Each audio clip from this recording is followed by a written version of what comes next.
Hey, Tequila peeps, Tequila Hombre here with an update from the Hombre Cave. Sorry I wasn't able to get anything out for you this week. It ended up when I was coughing on Friday during the live stream with our special guest. I ended up getting sick. So I've been sick for the last 4 days. So I was finally able now to do some content for you without coughing. So let's take a look at what's happening now here in the Hombre Cave.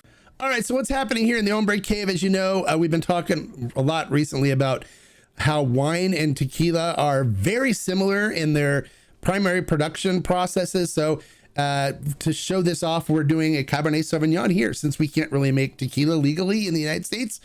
So we're fermenting a Cabernet Sauvignon. Right now, we're in the fermentation process. So let's kind of dive down and take a look at take a look inside the fermenter and see what we got going on. All right, looking inside the fermenter, you see all that stuff, that crud on top. Those are yeast cells, and those babies are going to work, converting all those beautiful sugars in there, the fructose, into alcohol and carbon dioxide. You can see there's also the bag that's got grape skins in it, and then there's our wood panels because we're doing it as if we're doing it in a wood fermenter, so it's going to impart some oak flavors and stuff in it. But what's basically happening is the yeast is traveling all through this sugary liquid, and it's just eating and devouring the sugars and creating alcohol and carbon dioxide gas, and so it creates a bubble. There's a bubbler on top of this, an airlock that keeps air from getting in, but allows the CO2 to come out of it. And so it's working its way, fermenting right now. And that's one of the reasons why the wood is still floating too, is because it's got gas inside of it that's coming up through the must, is what it's called for wine. And so it's causing the wood to float as well. But eventually that yeast will then settle down and drop to the bottom as it goes to sleep, and it'll clear up this wine must.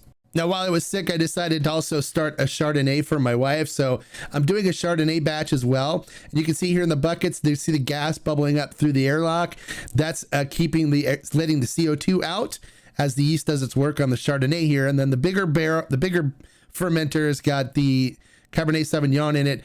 I'm maintaining these in a temperature of right around between 68 and 70 degrees Fahrenheit. And temperature is really important in fermentation and dictating the flavor profile that you're going to get. And so that's one of the reasons why the fermentation part of both tequila making and wine making are very important in creating the flavor profile of the wine or the tequila. It's actually the large portion of what you get from the flavor profile comes from how it's fermented. Of course, the grape or the agave is very important as well.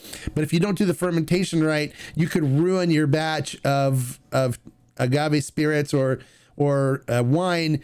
So you want to maintain a good temperature for it, depending on the yeast that you're using.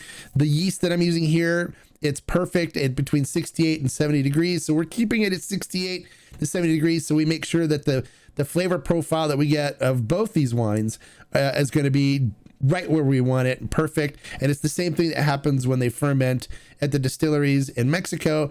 They maintain a temperature. They have cooling jackets on some of the fermenters and stuff because you don't want it getting too hot or too cold because it will adversely affect the flavor profile. That's one of the important things that I learned as a home brewer that allowed me to win all the ribbons and awards and stuff that I did, as well as a national champion, was that temperature matters. And if you have to monitor your fermentation and make sure your temperatures stay within range, because if not, it can adversely affect your flavor profile.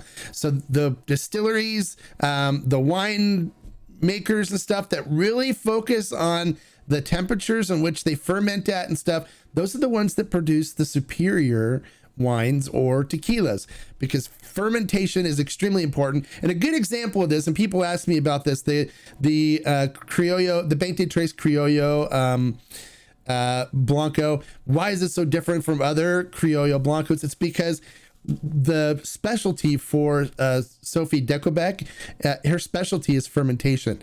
So she did a really good job at picking the right yeast, using the right temperatures for fermentation stuff to create that flavor profile that she got for the Calle 23 Criollo, which makes it really different from any other high proof Blanco that you can taste out there today.